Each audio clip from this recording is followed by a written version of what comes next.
Magandang araw. Ang verse for today natin ay makikita sa Luke chapter 6 verse 34 to 35. Ang sabi, I'm using the King James Version. Verse 35, And if ye lend of them of whom you hope to receive, what thank have ye? For sinners also lend to sinners to receive as much gain. Ngayon, gawin po nating Tagalog.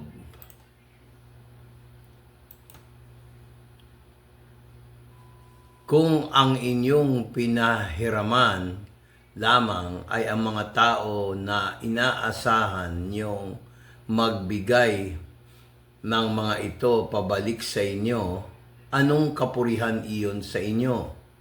Kahit ang makasalanan ay nagpapahiram sa mga makasalanan at umaasang iyon ding halaga ang muling matatanggap. Verse 35, King James Version ulit tayo. But love your enemies, do good and lend, hoping for nothing again. And your reward shall be great, and ye shall be the children of the highest. For he is kind unto the unthankful and to the evil. Tagalog, ngunit mahalin ninyo ang inyong kaaway at gawin ang mabuti sa kanila. Pahiramin ninyo sila at hindi kailanman nag-aalala kung may babalik pa sa inyo. At inyong gantimpala ay magiging dakila. Kayo ay magiging mga anak ng kataas-taasan sapagkat siya mismo ay mabuti sa mga taong marunong magpasalamat at masasama. Mga kapatid, ang ating topic ngayon ay simple lang. Ano ba ang ibig sabihin ni Jesus Christ tungkol sa salitang enemies? Ano ba, yan? Literal bang enemies yan? Ang ibig sabihin ng enemies, hindi naman literal laging kaaway. Ang ibig sabihin ni Jesus Christ dito from the Greek word, ektros, ibig sabihin, someone outside your interest. Minsan, ang ibig sabihin nito, someone hostile to you. Ang ibig sabihin, hindi ikaw yung proactive na galit sa ibang tao. Pero dahil tao lang tayo, may emotions. Kung nagagalit ka, iwasan mo na lang.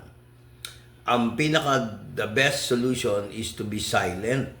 Pag spiritual naman, the enemy, ibig sabihin, yun yung diablo. Ang isang example niyan ay makikita natin sa 543, yung Beatitude. Sabi ni Jesus Christ sa English, You have heard that it has been said, Thou shalt love thy neighbor and hate thine enemy. Tama yon, you hate thine enemy. Pero ibang hatred ang gusto ipakita ni Lord. You must hate the enemy's doings. Magalit tayo, wag dun sa tao, kundi dun sa kanyang ginagawa. Meron nga, di ba, minsan, very special ang tao, love your enemies.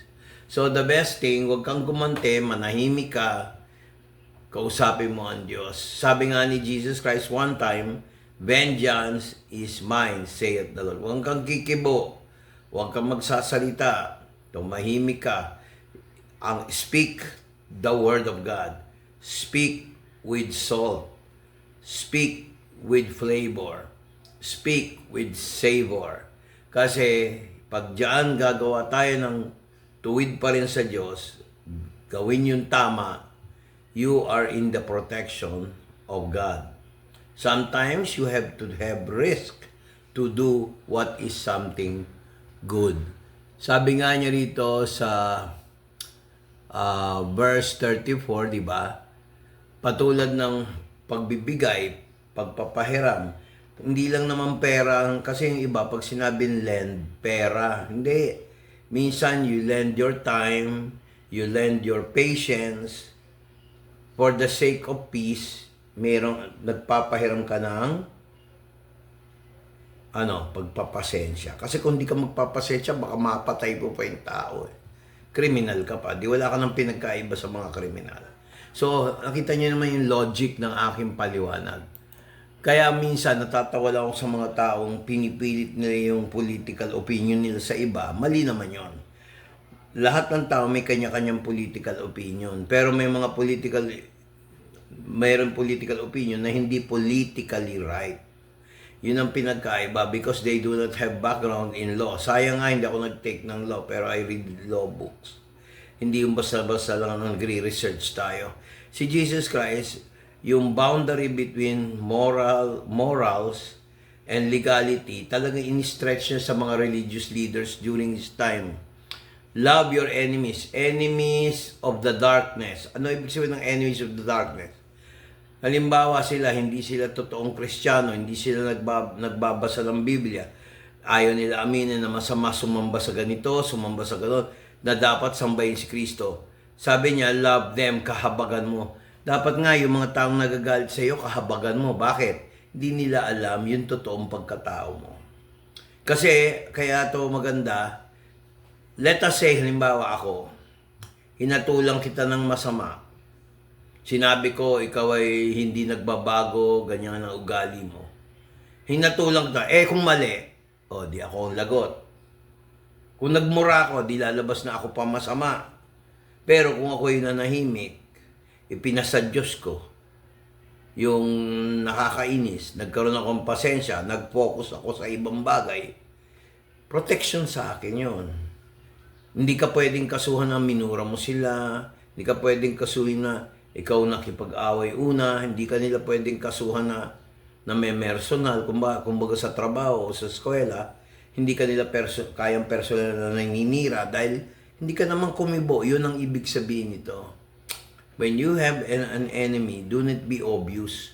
Do not expose your weapon. The best weapon sa mga paninira, alam niyo kung ano? Manahimik ka. Huwag kang mag-react. Kasi may mga tao na gusto kanila mag-react para masira ka.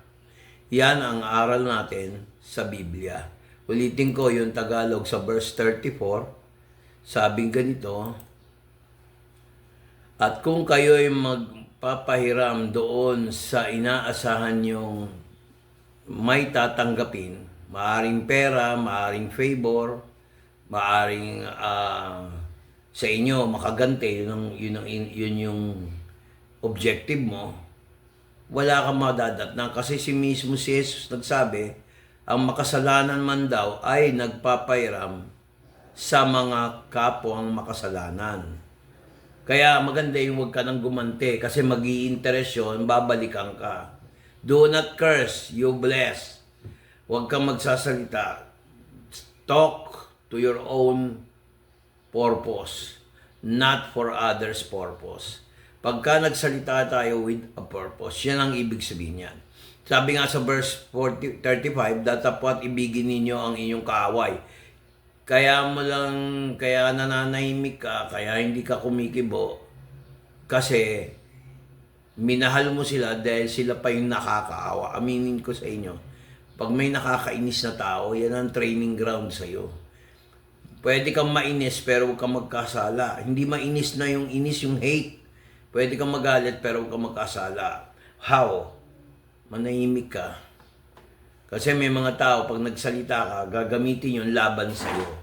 Halimbawa, gumanti ka. Halimbawa, meron kang farm, may farm yung kapitbahay mo. Sinira mo yung mga pananim, sino napasama? Di ikaw din. Pag nalaman na nagkaroon ng investigasyon, sino napasama? Di ikaw. Ay kay Jesus, huwag kang kumibo. Naalala nyo nung humarap si Kristo kay Pilato, di ba? Sinasabi mo ba na ikaw ay anak ng Diyos? Ano sinabi ni Jesus? Obvious siya ay anak ng Diyos. Pero sinagot niya, ikaw ang nagsabi. So, hindi makita sa labi ni Kristo yung salitang blasphemy. o paninisi na ikaw ay nagsasabing pantay sa Diyos. Although, obviously, pantay siya sa Diyos. Kaya nga siya binato doon sa John chapter 8, sabing ganun sa kanya, ikaw ba ay anak ng Diyos? Sabi niya, ako nga. So, kaya ka namin binato, hindi sa mabuting gawa mo. Kaya ka namin binato kasi ginagawa mong pantay ang sarili mo sa Diyos, na ginagawa mo ang Diyos na iyong Ama. Nakita niyo na yung kwento.